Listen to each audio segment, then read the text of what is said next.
calculations came from. There's something wrong with the math? I think it's quite straightforward. That's not what I'm asking. We've had no success extracting even a sample of material from the object. No explanation for the gravitational effects, no motion graph to explain its harmonic frequencies. I can't even establish a melting point. Judith. But you've had me building these prototype colliders for months. And now you want me to pump helium-3 into it based on this equation you've written on a goddamn napkin? I just need you to trust me. I have been trusting you.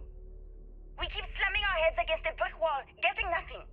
And you keep coming up with something new to try. Like, you know what's going to happen. Where are you getting your information, Victor?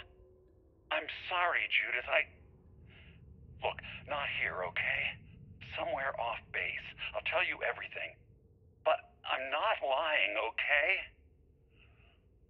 We're going to discover something important here. I promise.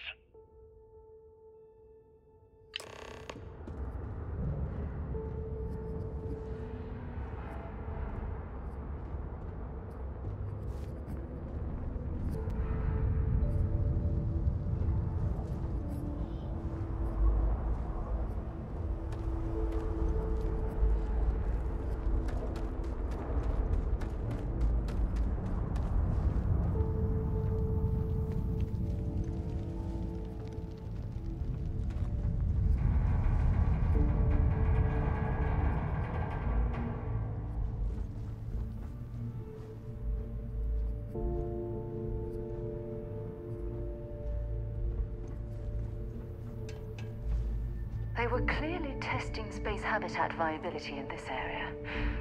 It seems as if they were leaning towards...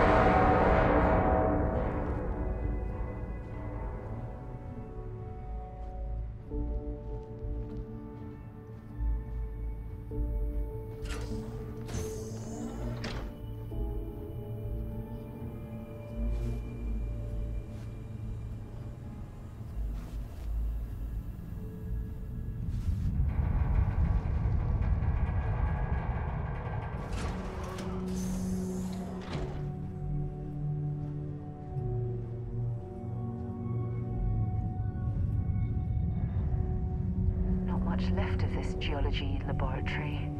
Ironically, the surrounding rock appears to have sealed the fate of this part of the facility.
something I'd like to discuss.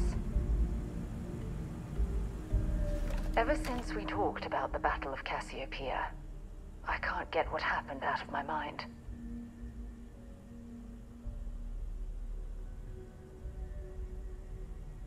Was it that obvious? I thought I could handle these memories, but until I return to Cassiopeia, I'll never be able to put this to rest. I would like that. Actually, I need that. One problem, though. Pinpointing the crew's shuttle wreckage is going to be like trying to find a grain of salt in a sandbox. I think we need to start by locating my old campsite on Cassiopeia 1.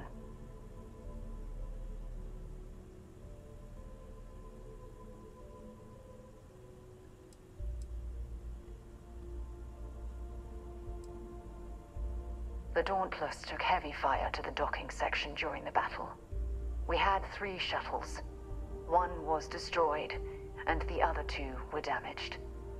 There was no other way off the ship. Shortly after I evacuated, I saw the ship come apart. The UC listed it as lost, so I assume the Dauntless was completely destroyed. Lucky. Compared to my crew, I hit the goddamn jackpot. Still, I'll never forget my finger hovering over that launch button. Would I launch safely, or explode into a fireball? It turned out that my shuttle had just enough power to allow an emergency landing on the planet's surface.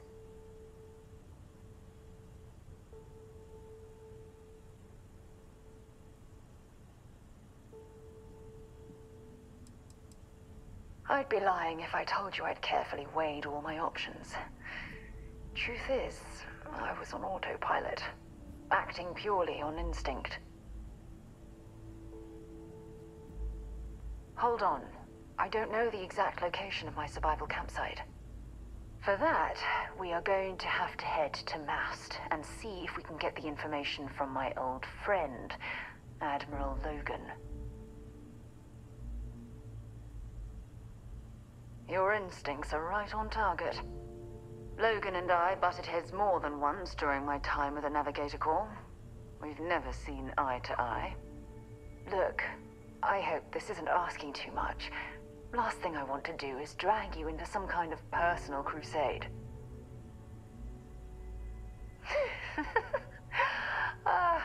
Thanks. I really needed a laugh. Truth is, I'm scared. When I set foot on Cassiopeia, I don't know if I'll be able to handle what I find.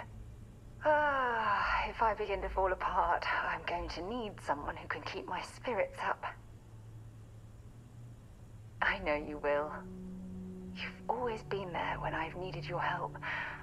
Why you continue to support me, I'll never understand. You're absolutely right. They do. Oh, I've been so busy searching the stars for answers. I've overlooked what's been in front of me all this time. True friendship. Something I've denied myself for far too long. Yes. Yes, you're absolutely right. Hey, anyway, I've taken up enough of your time.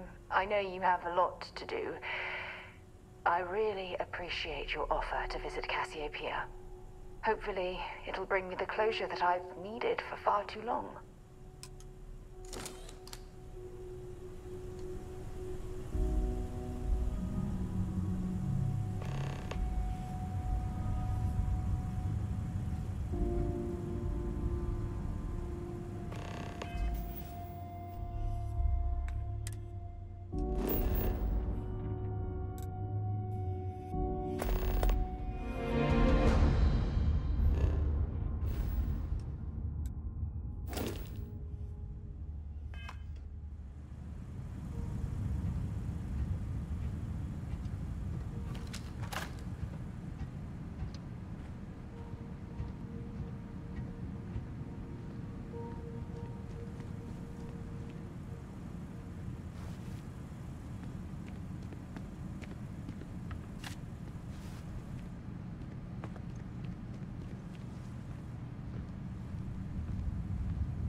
badly for you.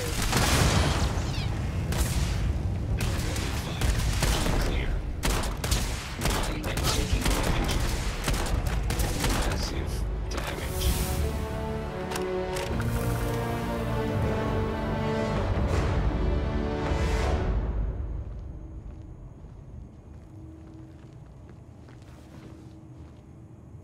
Might as well take what we can.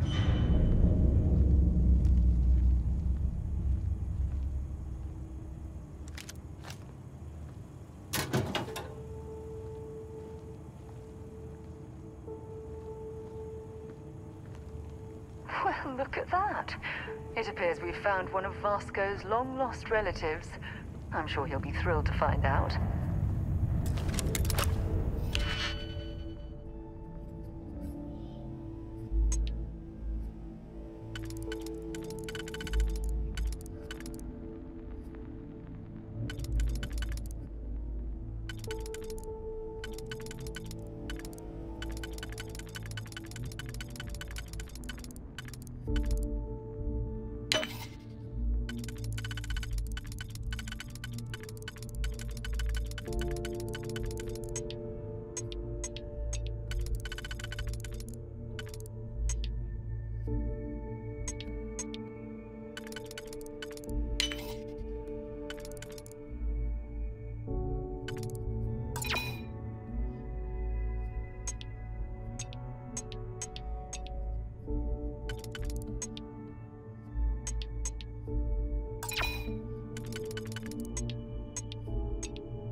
Quite an impressive facility.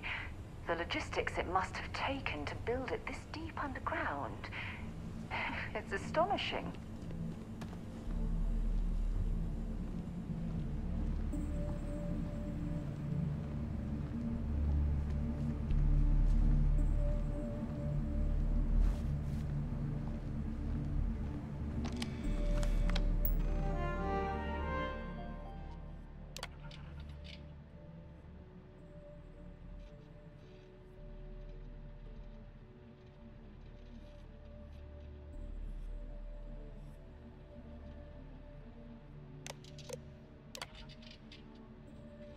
Project Log. Dr. Victor Isa. We turned on the prototype today. The gravitational field around it began to fold as we long suspected. Complete reversal of gravitational pull was observed on dozens of loose objects around the lab. I'm setting up a meeting with the directors to propose a larger test. The prototype proves we don't need the original anymore, but further work is going to have to take place in space, somewhere with abundant helium-3 and with a civilian partner. Someone with access to large-scale manufacturing resources and computational equipment. Engineering gravitational folds pulling the far side of the solar system closer to us, it's all going to be possible. Project Log, Dr. Judith Tatian. I watched the gravjet tests from the moon today. It was the first time we were able to talk to the team at Nova Galactic directly. So many things were under wraps before, but now everyone wants all the publicity they can get. I'm already seeing proposals for manufacturing androids of drives, expeditions to Alpha Centauri and beyond. It's also overwhelming and worrying.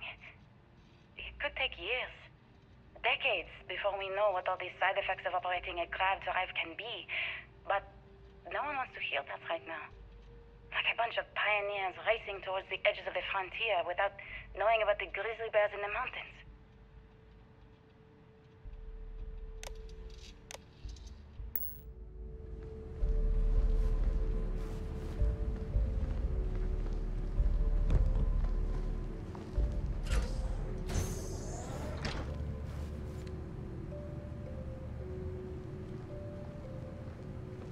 If there's a way to access the deeper sections of this storage...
I'm certain we'll find it.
Lock didn't last very long.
I never actually got to visit your labs back when we were working on the grav drive projects. Seems like ancient history now. Only thing we're doing these days is launching weather satellites. Guess this is as good a retirement as any. Now, Project Demeter. You want our help manufacturing scanners to better track these new meteorological patterns we're seeing. Our guess is that the poles might be naturally shifting, causing some gravitational fluctuations that are throwing off our old models. Why do you need the scanning tolerances to be so small? What are you trying to find? I just want to be sure. It's not like we're doing much these days anyway. The glory days are over. Why not give ourselves a challenge before they write us off in the history books?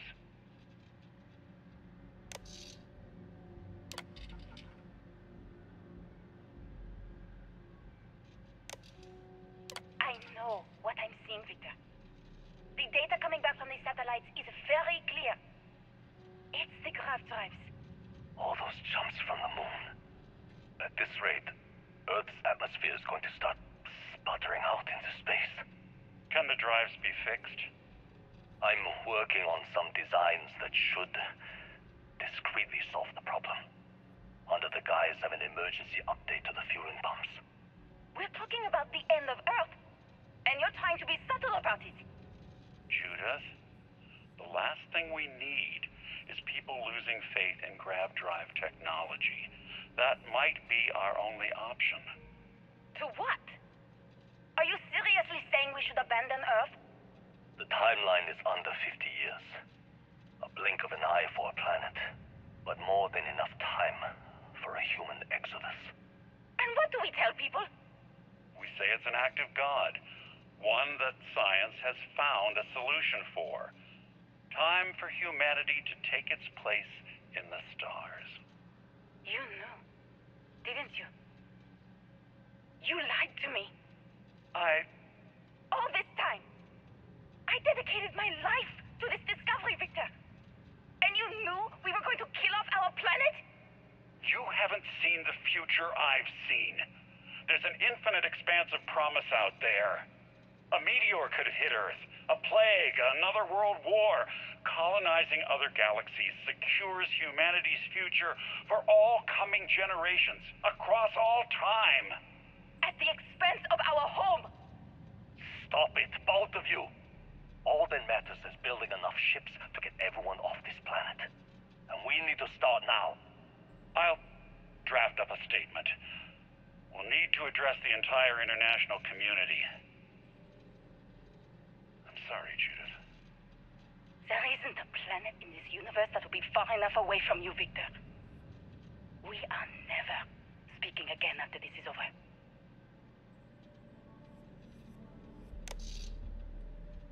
My name is Dr. Victor Isa. And if you're listening to this, then you probably already know the truth. I was young when I first headed the retrieval team of an odd gravitational anomaly on Mars. But I kept what really happened that day hidden from everyone except one other person. Even she didn't believe me at first. But I have no reason to lie to anyone now, so I hope you'll accept this confession, whoever you are. When I touched the anomaly, I experienced 12 days of lost time. I met myself. He told me everything that has since come true. The grav drive equations, the tests on the moon, Earth's atmosphere sputtering away because of what we had done. But he also told me about a city thriving on a planet orbiting a distant star. Human culture, art, music, lifestyles evolving and shining brightly across all of space. What price would I be willing to pay for that future? Maybe you don't believe me. Maybe Judith was right and I'm just a coward who wants to believe his mistakes were justified. But everyone has forgotten about the real origins of the grav drive, this artifact from Mars. I hope you make better use of it than I did.